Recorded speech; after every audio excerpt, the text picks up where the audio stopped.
Hello, everybody, and welcome to a SteelFence podcast. Now, I know I've only done one of these, and it was a good while ago. It was January 16th, 2023, but I want to come back and do it for every single week of the season for the Steelers. Maybe not the bye week, that's to be determined. But I do want to talk about the Steelers as much as I can. I'm trying to up the content on this channel, just get as much content out there, and I know the Pittsburgh Steelers well. They are my favorite team, so I figured, hey, let's just do a podcast of me talking about my favorite team. Hopefully some Steelers fans will watch this and we can discuss in the comment section. You can find me on Twitter. Whatever. We can discuss about the team we love so much, and being the Pittsburgh Steelers. And I know there's a bunch to talk about this team. They have a brand new quarterback room with Russell Wilson, Justin Fields. Their wide receiver room isn't that good, but I also just made a YouTube video on that you can check out. It will be recommended after this video. And we also have a really good defense with some really fun linebackers. Maybe the best linebacker room they've had since the prime James Ferrier years. But to not hamper too much, let's jump in it straight with the biggest offseason move, and that would be quarterback. The Steelers entered the offseason with Kenny Pickett, Mitch Trubisky, and Mason Rudolph as their quarterbacks. Mason Rudolph did not have a contract, although he did finish the season as a starting quarterback, even playing in a playoff game. Which, if you asked me a couple years ago, did I ever think Mason Rudolph would be the guy Steelers fans would want to play in a playoff game? I would have called you crazy. Little did I know. But with how the season ended, it was very clear the Steelers need to go a new direction with quarterback. Mitch Trubisky was bad, so he was cut. Kenny Pickett just couldn't live up to his draft slot, was probably a guy who was overdrafted and would have been better as a backup, but due to the fact he was put in a starter role with the bad offensive line, his confidence was shaken very quickly and it just never materialized. His pocket awareness was so bad, they did have to move on, and they did by trading to the Philadelphia Eagles. Now, they brought in 3 brand new guys, actually, because they let Mason walk. Kyle Allen is the third-string quarterback. He's really not anybody to talk about. If he has to play, the season's not going right. But the two to talk about are Justin Fields, coming over from Chicago Bears, hyped-up prospect, just hasn't lived up to expectations, but there is some talent there. You are worried about him, how he sees the field, how he handles his pocket awareness, but I think there's some stuff you can fix there, and we'll get to that in a second. But the starter right now is Russell Wilson. And Russ is a guy I will cheer for because he is an overall great dude. I don't think I've really heard anybody who's ever interacted with him say he's not a good person. Is he a little cheesy? Absolutely. There's no doubt in my mind. He is cheesy, he's cringe, he's all those words. But he cares about people, and that's a big thing. He goes to all these children's hospitals, he does all this extra work, so he's ingrained himself very well quickly in the community of Pittsburgh already. But will he produce on the football field? I will say this. I'm not expecting Seattle Russ, but I'm also not expecting first season Denver Russ. Mainly because I think Nathaniel Hackett is, well, a hack. He's not a good coach. Sean Payton worked some with Russ, worked on some of his abilities, but they just never melded together well. Russell Wilson's not Drew Brees. Sean Payton wants to try and get a Drew Brees guy. Russ is Russ. He is his own beast. He does not throw over the middle of the field. He's going to have a gorgeous deep ball that he'll hit, and you'll be like, well, he still got that arm. And then he'll just take some sacks because you'll see, oh, that guy was right up in the middle of the field. Well, he kind of can't see over his offensive line, so it's hard for him to hit it. With Russ, though, the big key is you're going to have to get good outside play, and you're going to have to get the ball downfield. This is going to be predominantly a play-action-based offense with Russell Wilson and Justin Fields this year. The offense will go as far as the running backs will take it. Jalen Warren and Najee Harris are going to be the guys key to unlocking the passing game. If you can get a play action and get man coverage on George Pickens one-on-one, you like that. If you can maybe free up a deep shot for Calvin Austin, you like that. Maybe get Pat Freiermuth on a linebacker. You like that. Play action will be the key for these quarterbacks to succeed. And I just spent a little bit of while talking about Russ. I want to talk about Fields real quick. With Fields, I'm not entirely high on him. I know a lot of Steelers fans really are high on him. They think he's the guy. I don't, but there are signs that he could still develop. And a big thing I think is you need to get him to think less. The one thing I've noticed when I went back and watched his Bears film, and when I kind of watch a little bit in this preseason, he just overthinks it. I don't think he doesn't know how to read defense. I think he does. The problem is he gets in his own head, and when you have self-confidence issues, when you're overthinking stuff, it just has a snowball effect of it just keeps on failing over and over and over again. While Justin has the talent to overcome it, he's just in his own head. So if he does get playing time this year, I expect it to be very simplified. Do this, do that. If you want to run, run. We're not going to force you to stay in the pocket. You're seeing the field. You need to make the best decision. It's you. If you want to stay in the pocket, you want to throw it, great. If you see a running lane, you want to take it, great. Let's not limit you into putting you in, well, you're only a pocket passer, so you're going to stand here in the pocket like Chicago tried to do. No. If Pittsburgh wants to excel with Justin Fields, if he is the guy next year, or if he gets playing time this year, they have to let him be Justin. Simplify it. Make him make his decisions. You want to go to this guy? Great. If he's covered, don't be worried. Run. You are fast. You are explosive. And that's the key. The Steelers are going to be so predominantly built off play action and running the football that you could argue Justin is a better fit. But you are worried about self-confidence. Maybe a couple games on the bench of him seeing the stuff. Maybe working with Arthur Smith, it can work out. But I wouldn't set my hopes up too high, though, because he has struggled with the NFL game. It's a very interesting situation the Steelers are in at quarterback. I think they upgraded from last year, but I can't say they're set. This is probably just a fix-it year, and we'll have a new set next year, because I don't believe the Steelers are going to look to draft a quarterback until 2026 when the draft's in Pittsburgh. That being said, if a guy falls in their lap, or they really love someone and they want to trade him and get him, they absolutely will. But right now, the season is focused on Russell Wilson and Justin Fields, so how much better do I think they are from last year's room? Substantially better. Because I think they can get you league average play, while Pickett, Mitch, and Mason were maybe the worst, if not second worst, right behind Zach Wilson in the Jets. So the Steelers went in the draft and they heavily focused on offensive line. They drafted Troy Fautanu, the right tackle, who will be starting on the bench. It's a gripe I'll have for a little later. And then you have rookie center Zach Frazier, who is starting because, well, center they brought in, Nate Herbig, last year, is currently out for the season with a torn rotator cuff. The Steelers will be starting a rookie center, which I can't remember the last time they willingly choose to start a center week one that was a rookie. Maybe Kendrick Green was. I can't exactly remember. But it would be Pouncey to be my next best guess. So I look at this team. I look at this line in particular. I do think it's greatly improved. I don't get their obsession with not starting Troy Fautanu. Instead, they're going to roll out Dan Moore at left tackle and Broderick at right tackle. I'm not the biggest Broderick Jones fan. I think many people who know me will tell you that. That being said, is he going to be any worse than Dan Moore at left tackle? Probably not. And this is no shot against Dan Moore. From everything I've seen, Dan Moore has been a great teammate. He's a great guy in that locker room. But being a great guy will only get you so far on that football field. And there needs to be a little bit nastiness at that left side. And Broderick did show that nastiness in college. So why are we playing him out of position and starting Dan Moore? Well, hey, Fautanu got hurt. Maybe that's why they don't want to play a hurt Fautanu. Fine, I get that to a point. But I want you to honestly answer this. What would be better?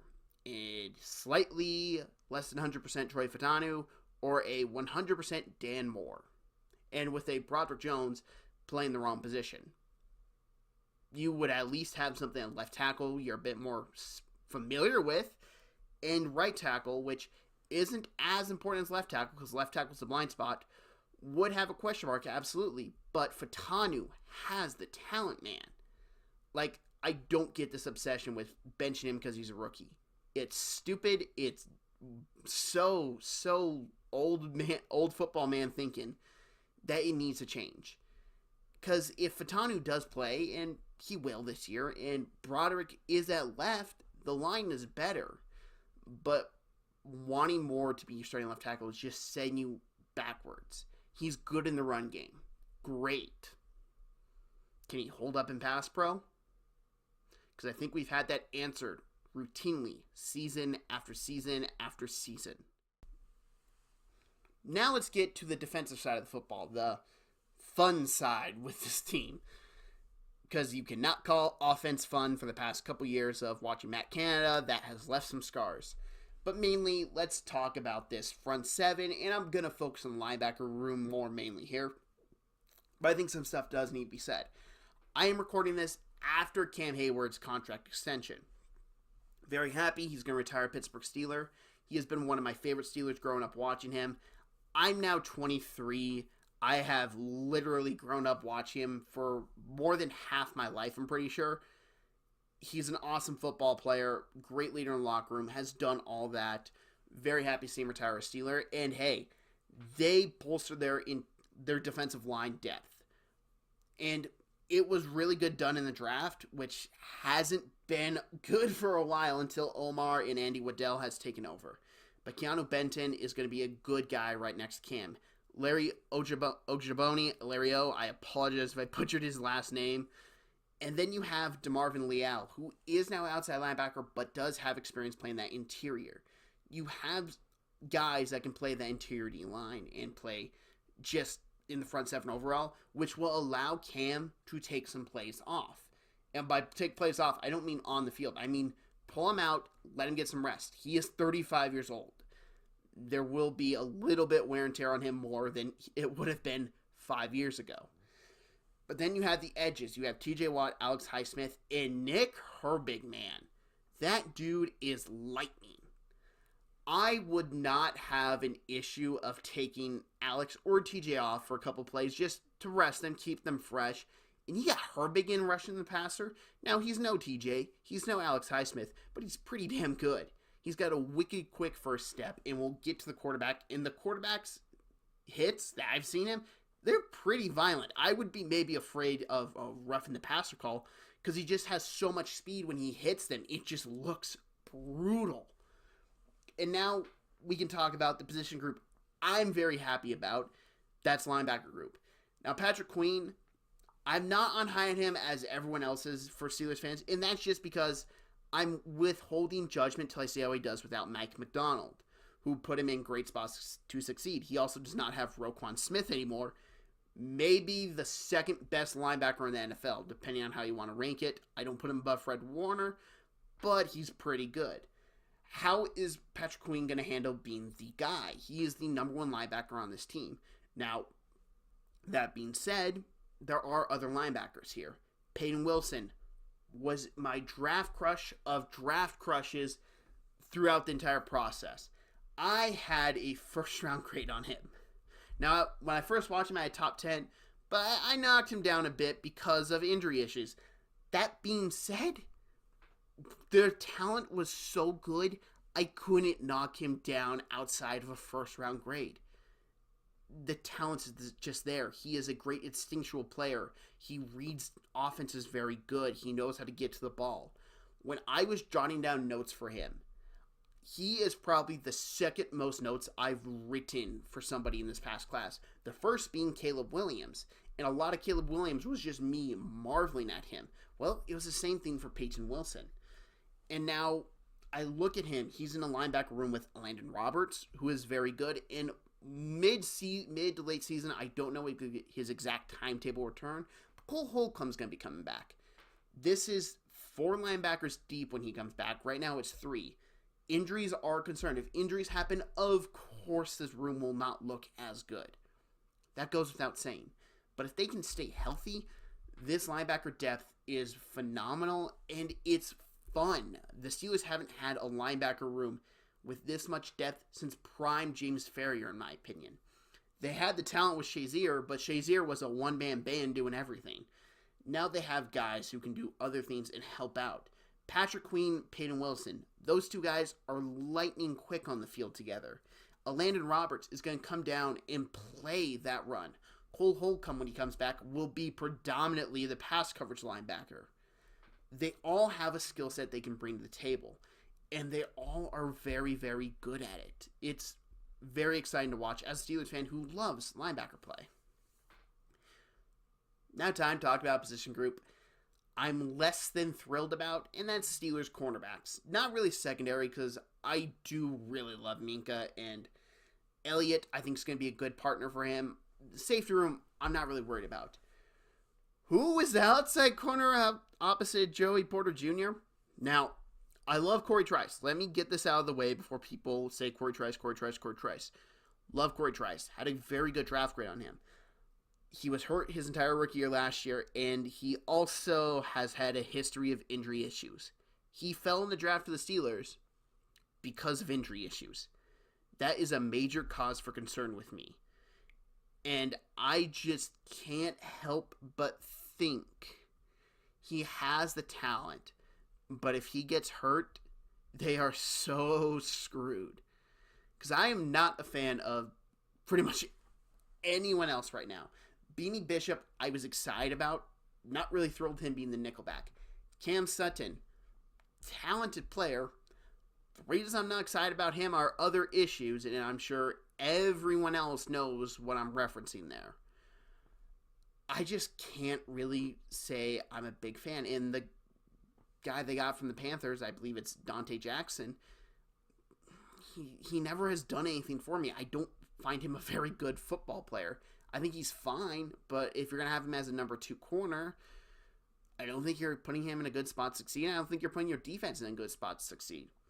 Now, that being said, if Corey Trice can stay healthy, that is a huge, huge benefit. But if not, I think you're going up a creek without a paddle. Okay, now that we talked about the Steelers entering the season, let's talk about their Week 1 game. It's against the Falcons. I'm very excited for it, and I want to break down offense versus defense and defense versus offense for the Steelers against the Falcons. Well, look at the Steelers' offense. The big key for this is, how is that line going to hold up? The Falcons made improvement in the past couple weeks trading for Matthew Judon, a very talented player, very good pass rusher, can get to the quarterback. They also have Arnold Ebiketie, who I think is in store for a big year this year. But do I think they're going to have a big game against the Steelers? Well, yes and no. I think they're going to have a very good game. I don't think big, though, is the proper word, because this is a brand new defensive scheme. This is Judon coming in on only a couple weeks of learning the playbook. There will be calls he's not familiar with. There will be stunts he's not familiar with, just certain verbiage that probably will take a couple games just to fully get. He's not been there the entire training camp. If he was, I think we're in a different story here, but because he hasn't been, I'm less worried about him. Now, the Falcons linebackers, I love Troy Anderson. We are from the same state. He's from Montana. I watched many of his games in Montana State. I've seen him play live. Fun dude to watch. He has not provided at the NFL level what I thought he once could be. And I worry about their linebackers matching up against the Jalen Warren in the pass game or Pat Freiermuth. And then I look at their corners outside of A.J. Terrell. I'm just not entirely thrilled. I wouldn't say it's bad, but I wouldn't say it's good. It's very in the middle for me I think it's average. George Pickens is going to be the number 1 guy to stop in the passing game. I think that's very clear and obvious. You're probably going to use Jesse Bates and Justin Simmons to take that away as best as that you can. But you're also going to have to worry about Pat Freiermuth probably then lined up on a linebacker. You're going to probably want to bring a safety down to help with that.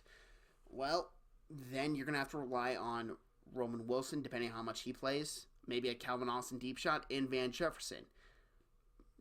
Not really all that thrilled with all that, but that's currently what you look at for the Falcons lining up in the secondary against Steelers receiving game.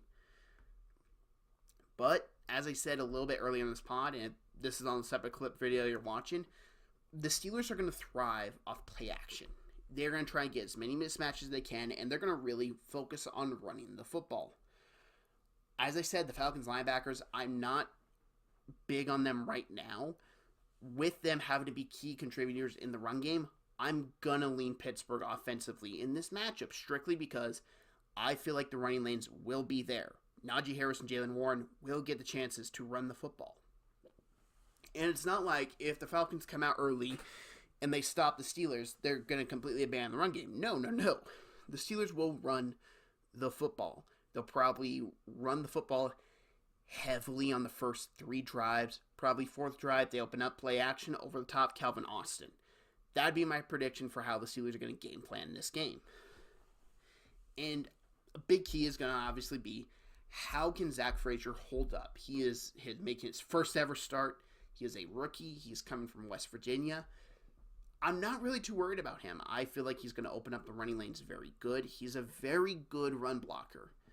If you have questions about him, I would put that more in pass blocking than run blocking. He's a nasty blocker who's going to get down and dirty and just kind of get you some nasty. He's a nasty Steelers offense lineman. I think this is the best way I can describe him.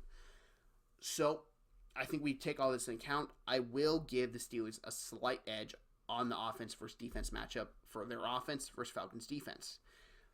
Now let's go to the other side of the ball. Steelers defense versus Falcons offense.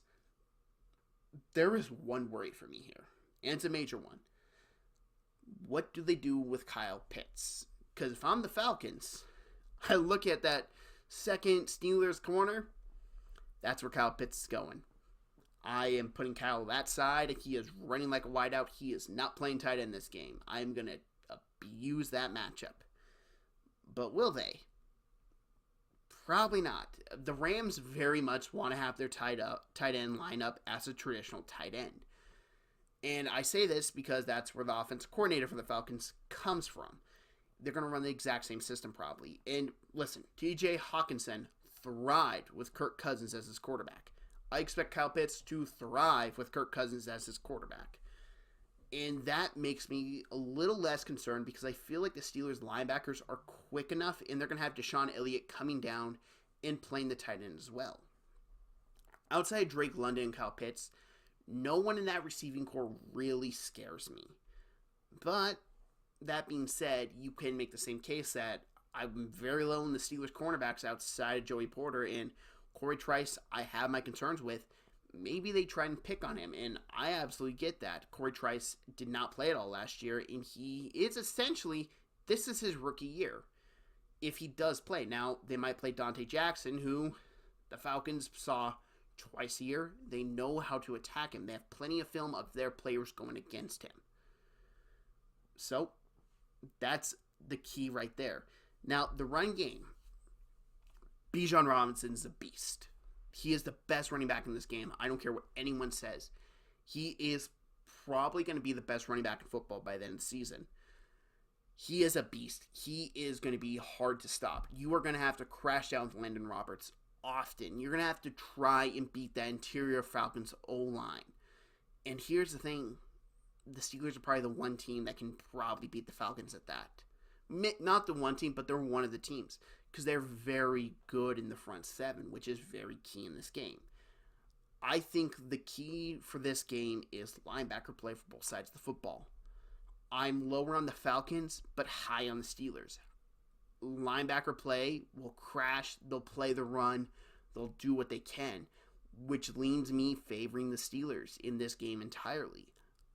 Depending on what linebackers can do, I think sells this game because they'll both play the run and they'll both have to take responsibilities of the tight end. I'm going to take Patrick Queen, Peyton Wilson, two guys I'm very high on, and TJ Watt coming off creating pressure on Kirk Cousins, who is coming off a torn Achilles. Now, I know this is a quarterback that does not run much. I don't care who you are. I am lower on you if you're coming off a torn Achilles. It's just human nature. It's a hard injury to come back from. It has shortened many careers. It has aged up father time very quickly for a lot of players. A torn Achilles is not something easily come back from. And I think we're going to see that with Kirk Cousins. Thank you very much for listening to the SteelFence podcast. This was a fun journey. I can't wait to be back next week recapping the Falcons game, previewing the Broncos game. Russell Wilson's return to Denver as long as no injuries happen. It's going to be a blast. Tune in next week. Thank you very much.